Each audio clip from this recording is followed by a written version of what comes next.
The phrase nature and nurture relates to the relative importance of an individual's innate qualities as compared to an individual's personal experiences in causing individual differences, especially in behavioral traits. The alliterative expression nature and nurture in English has been in use since at least the Elizabethan period and goes back to medieval French. The combination of the two concepts as complementary is ancient. The phrase in its modern sense was popularized by the English Victorian polymath Francis Galton, the modern founder of eugenics and behavioral genetics, discussing the influence of heredity and environment on social advancement. Galton was influenced by the book On the Origin of Species written by his half-cousin, Charles Darwin. The view that humans acquire all or almost all the behavioral traits from nurture was termed tabula rasa by John Locke in 1690.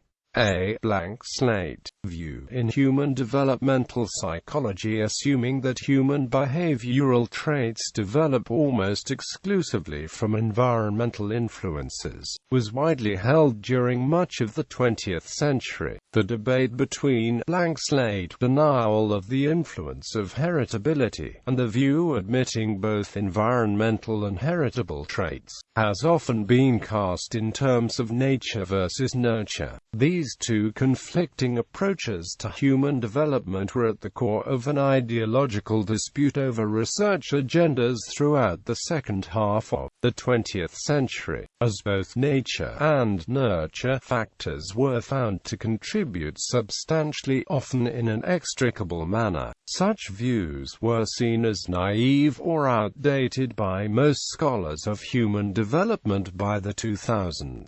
In the 2014 survey of scientists, many respondents read that the dichotomy of nature versus nurture had outlived its usefulness, and should be retired. The reason is that in many fields of research, close feedback loops have been found in which nature and nurture influence one another constantly, as seen in self-domestication.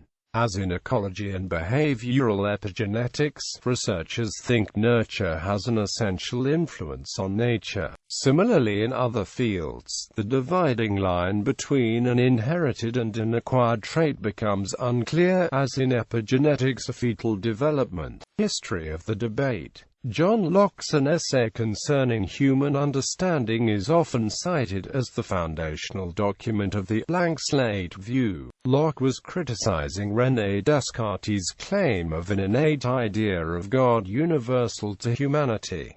Locke's view was harshly criticized in his own time. Anthony Ashley Cooper, 3rd Earl of Shaftesbury, complained that by denying the possibility of any innate ideas, Locke threw all order and virtue out of the world, leading to total moral relativism. Locke's was not the predominant view in the 19th century, which on the contrary tended to focus on instinct. Leader Cosmides and John Tooby noted that William James argued that humans have more instincts than animals, and that greater freedom of action is the result of having more psychological instincts, not fewer. The question of innate ideas or instincts were of some importance in the discussion of free will in moral philosophy. In 18th century philosophy, this was cast in terms of innate ideas, establishing the presence of a universal virtue, prerequisite for objective morals.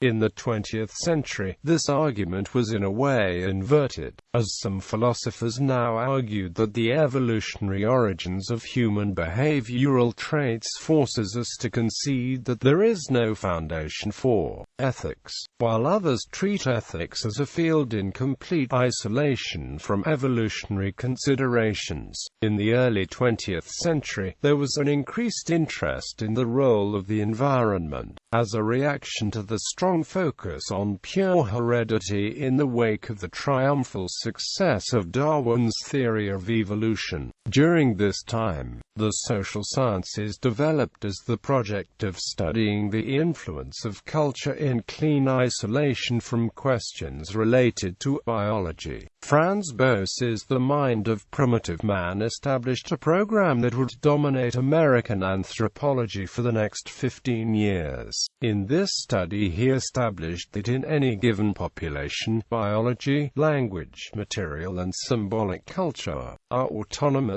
that each is an equally important dimension of human nature, but that no one of these dimensions is reducible to another. The tool of twin studies was developed after World War I as an experimental setup intended to exclude all confounders based on inherited behavioral traits. Such studies are designed to decompose the variability of a given trait in a given population into a genetic and an environmental component. John B. Watson in the 1920s and 1930s established the school of purist behaviorism that would become dominant over the following decades. Watson was convinced of the complete dominance of cultural influence over anything heritability might contribute, to the point of claiming, "Give me a dozen healthy infants, well-formed, and my own specified world to bring them up in, and I'll guarantee to take any one at random and train him to become any type of specialist I might select: doctor, lawyer, artist, merchant, chief, and, yes, even beggar, man and thief, regardless of his talents, penchants, tendencies, abilities, vocations,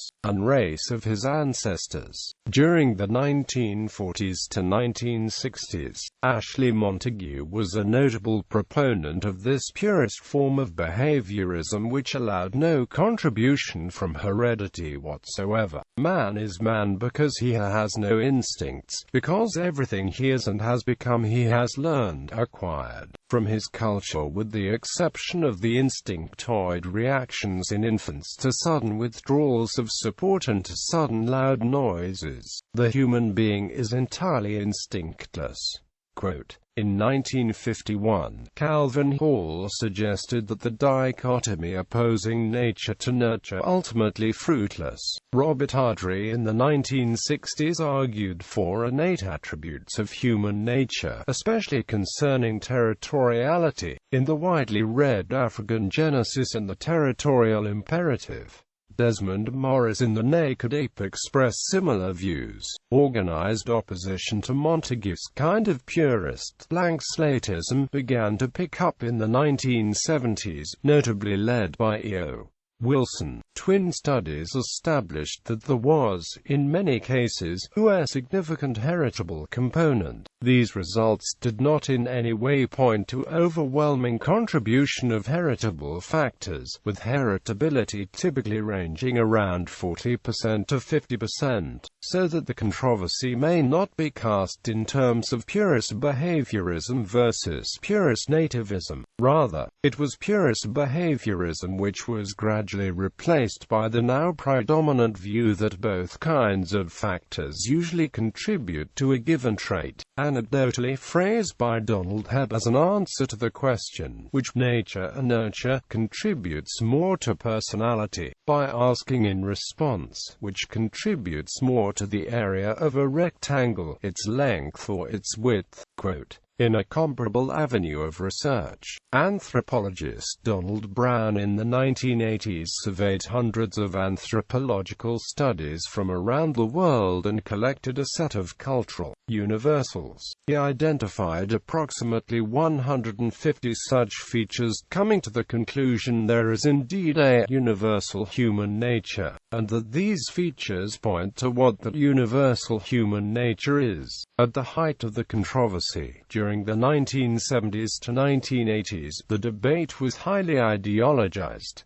In Not in Our Genes, Biology, Ideology and Human Nature, Richard Lewontin, Stephen Rose and Leon Kamen criticize genetic determinism from a Marxist framework, arguing that science is the ultimate legitimator of bourgeois ideology if biological determinism is a weapon in the struggle between classes. Then the universities are weapons factories, and are teaching and research faculties of the engineers, designers, and production selection work is. The debate thus shifted away from whether heritable traits exist to whether it was politically or ethically permissible to admit their existence. The authors deny this, requesting that evolutionary inclinations could be discarded in ethical and political discussions regardless of whether they exist or not. Heritability studies became much easier to perform, and hence much more numerous with the advances of genetic studies during the 1990s. By the late 1990s, an overwhelming amount of evidence had accumulated that amounts to a refutation of the extreme forms of blank slatism advocated by Watson or Montague. This revised state of affairs was summarized in books aimed at a popular audience from the late 1990s. In The Nurture Assumption, Why Children Turn Out the Way They Do, Judith Rich Harris was heralded by Steven Pinker as a book that will come to be seen as a turning point in the history of psychology. But Harris was criticized for exaggerating the point of parental upbringing seems to matter less than previously thought, to the implication that parents do not matter. The situation as it presented itself by the end of the 20th century was summarized in The Blank Slate, The Modern Denial of Human Nature by Steven Pinker. The book became a bestseller, and was instrumental in bringing to the attention of a wider public the paradigm shift away from the behaviorist purism of the 1940s to 1970s that had taken place over the preceding decades. Pinker portrays the adherence to pure blank slatism as an ideological dogma linked to two other dogmas found in the dominant view of human nature in the 20th century, which he termed noble savage and ghost in the machine. Pinker argues that all three dogmas were held onto for an extended period even in the face of evidence because they were seen as desirable in the sense that if any human trait is purely conditioned by culture, any undesired trait may be engineered away by purely cultural. Pinker focuses on reasons he assumes were responsible for unduly repressing evidence to the contrary, notably the fear of political or ideological consequences. Heritability estimates. It is important to note that the term heritability refers only to the degree of genetic variation between people on a trait. It does not refer to the degree to which a trait of a particular individual is due to environmental or genetic factors. The traits of an individual are always a complex interweaving of both. For an individual, even strongly genetically influenced or obligate traits, such as eye color, assume the inputs of a typical environment during ontogenetic development. In contrast, the heritability index statistically quantifies the extent to which variation between individuals on a trait is due to variation in the genes those individuals carry. In animals where breeding and environments can be controlled experimentally, heritability can be determined relatively easily. Such experiments would be unethical for human research. This problem can be overcome by finding existing populations of humans that reflect the experimental setting the researcher wishes to create. One way to determine the contribution of genes and environment to a trait is to study twins. In one kind of study, identical twins reared apart are compared to randomly selected pairs of people. The twins share identical genes, but different family environments. In another kind of twin study, identical twins reared together are compared to fraternal twins reared together. Another condition that permits the disassociation of genes and environment is adoption. In one kind of adoption study, biological siblings reared together are compared to adoptive siblings. In many cases, it has been found that genes make a substantial contribution, including psychological traits such as intelligence and personality. Yet heritability may differ in other circumstances, for instance environmental deprivation. Examples of low low, medium, and high heritability traits include. Twin and adoption studies have the methodological limits. For example, both are limited to the range of environments and genes which they sample. Almost all of these studies are conducted in Western, First World countries, and therefore cannot be extrapolated globally to include poorer, non-Western populations. Additionally, both types of studies depend on particular assumptions, such as the equal environments assumption in the case of twin studies, and the lack of pre-adoptive effects in the case of adoption studies. Since the definition of nature in this context is tied to heritability, the definition of nurture has necessarily become very wide, including any type of causality that is not heritable. The term has thus moved away from its original connotation of cultural influences to include all effects of the environment, including, indeed, a substantial source of environmental input to human nature may arise from stochastic variations in prenatal development and is thus in no sense of the term cultural interaction of genes and environment. Heritability refers to the origins of differences between people. Individual development, even of highly heritable traits, such as eye color, depends on a range of environmental factors, from the other genes in the organism, to physical variables such as temperature, oxygen levels, etc., during its development or ontogenesis. The variability of trait can be meaningfully spoken of as being due in certain proportions to genetic differences, or environments. For highly penetrant Mendelian genetic disorders such as Huntington's disease, virtually all the incidence of the disease is due to genetic differences. Huntington's animal models live much longer or shorter lives depending on how they are cared for. At the other extreme, traits such as native language are environmentally determined. Linguists have found that any child can learn any human language with equal facility, with virtually all biological and psychological traits. However, genes and environment work in concert, communicating back and forth to create the individual. At a molecular level, genes interact with signals from other genes and from the environment. While there are many thousands of single-gene locus traits, so-called complex traits are due to the additive effects of many of small gene effects. A good example of this is height, where variance appears to be spread across many hundreds of loci. Extreme genetic or environmental conditions can predominate in rare circumstances. If a child is born mute due to a genetic mutation, it will not learn to speak any language regardless of the environment. Similarly, someone who is practically certain to eventually develop Huntington's disease according to the genotype may die in an unrelated accident long before the disease will manifest itself. Steven Pinker likewise described several examples, concrete behavioral traits that patently depend on content provided by the homoculture, which language one speaks, which religion one practices, which political party one supports, are not heritable at all, but traits that reflect the underlying talents and temperaments, how proficient with language a person is, how religious, how liberal or conservative, are partially heritable.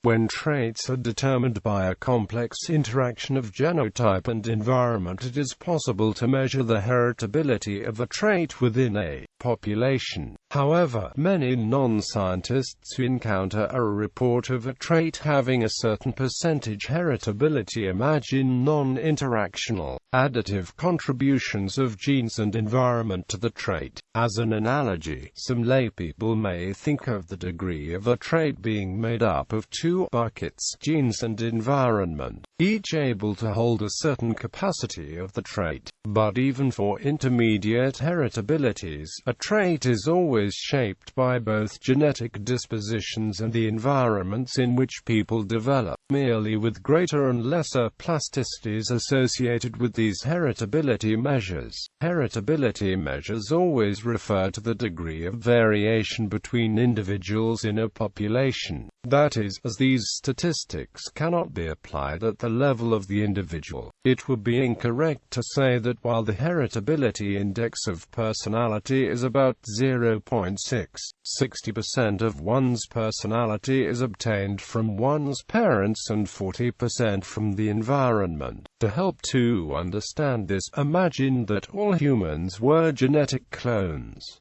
The heritability index for all traits would be 0, and, contrary to erroneous interpretations of the heritability index, as societies become more egalitarian, the heritability index goes up. One should also take into account the fact that the variables of heritability and environmentality are not precise and vary within a chosen population and across cultures. It would be more accurate to state that the degree of heritability and environmentality is measured in its reference to a particular phenotype in a chosen group of a population in a given period of time. The accuracy of the calculations is further hindered by the number of coefficients taken into consideration, age being one such variable. The display of the influence of heritability and environmentality differs drastically across age groups. The older the studied age is, the more noticeable the heritability factor becomes. The younger the test subjects are, the more likely it is to show signs of strong influence of the environmental factors. Some have pointed out that environmental inputs affect the expression of genes. This is one explanation of how environment can influence the extent to which a genetic disposition will actually manifest. The interactions of genes with environment, called gene-environment interactions, are another component of the nature-nurture debate. A classic example of gene-environment interaction is the ability of a diet low in the amino acid phenylalanine to partially suppress the genetic disease phenylketonuria. Yet another complication to the nature-nurture debate is the existence of gene-environment correlations. These correlations indicate that individuals with certain genotypes are more likely to find themselves in certain environments. Thus, it appears that genes can shape environments. Even using experiments like those described above, it can be very difficult to determine convincingly the relative contribution of genes and environment. A very convincing experiment conducted by T.J. Bouchard, Jr. has shown data that has been significant evidence for the importance of genes when testing middle-aged twins reared together and reared apart. The results shown have been important evidence against the importance of environment when determining happiness. For example, in the Minnesota study of twins reared apart, it was actually found that there was higher correlation for monozygotic twins reared apart than monozygotic twins reared together, also highlighting the importance of genes. These correlations found much higher correlation among monozygotic than dizygotic twins that had a correlation of 0.8 when reared together and 0.2 when reared apart. Obligate versus facultative adaptations. Traits may be considered to be adaptations. Byproducts of adaptations are due to random variation. An alternative to contrasting nature and nurture focuses on obligate versus facultative adaptations. Adaptations may be generally more obligate or more facultative. For example, the rewarding sweet taste of sugar and the pain of bodily injury are obligate psychological adaptations. Typical environmental variability during development does not much affect their operation. On the other hand, facultative adaptations are somewhat like if-then statements. An example of a facultative psychological adaptation may be adult attachment style. The attachment style of adults is proposed to be conditional on whether an individual's early childhood caregivers could be trusted to provide reliable assistance and attention. An example of a facultative physiological adaptation is tanning of skin on exposure to sunlight. Advanced techniques. Quantitative studies of heritable traits throw light on the question. Developmental genetic analysis examines the effects of genes over the course of a human lifespan. Early studies of intelligence, which mostly examined young children, found that heritability measured 40 to 50%. Subsequent developmental genetic analyses found that variance attributable to additive environmental effects is less apparent in older individuals, with estimated heritability of IQ falling in adulthood. Multivariate genetic analysis examines the genetic contribution to several traits that vary together. For example, multivariate genetic analysis has demonstrated that the genetic determinants of all specific cognitive abilities overlap greatly, such that the genes associated with any specific cognitive ability will affect all others. Similarly, multivariate genetic analysis has found that genes that affect scholastic achievement completely overlap with the genes that affect cognitive ability. Extremes analysis examines the link between normal and pathological traits. For example, it is hypothesized that a given behavioral disorder may represent an extreme of a continuous distribution of abnormal behavior and hence an extreme of a continuous distribution of genetic and environmental variation. Depression, phobias, and reading disabilities have been examined in this context. For a few highly heritable traits, studies have identified loci associated with variance in the trait. For instance, in some individuals with schizophrenia, entrepreneurship, through studies of identical twins separated at birth. 1/3 of the creative thinking abilities come from genetics and 2/3 come from learning. Research suggests that between 37 and 42% of the explained variance can be attributed to genetic factors. The learning primarily comes in the form of human capital transfers of entrepreneurial skills through parental role modeling. Other findings agree that the key to innovative entrepreneurial success comes from environmental factors and working 10,000 hours to gain mastery in entrepreneurial skills. Heritability of intelligence. Evidence from behavioral genetic research suggests that family environmental factors may have an effect upon childhood IQ, accounting for up to a quarter of the variance.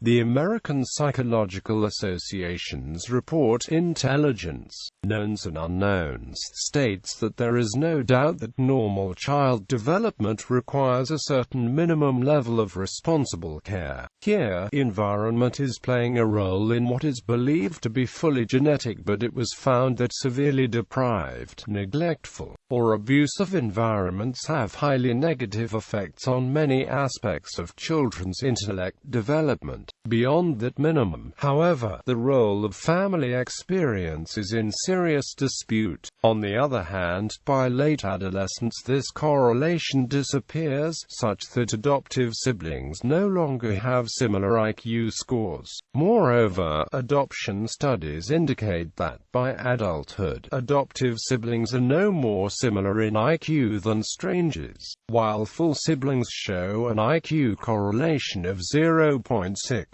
Twin studies reinforced this pattern. Monozygotic twins raised separately are highly similar in IQ, more so than dizygotic twins raised together and much more than adoptive siblings. Recent adoption studies also found that supportive parents can have a positive effect on the development of their children.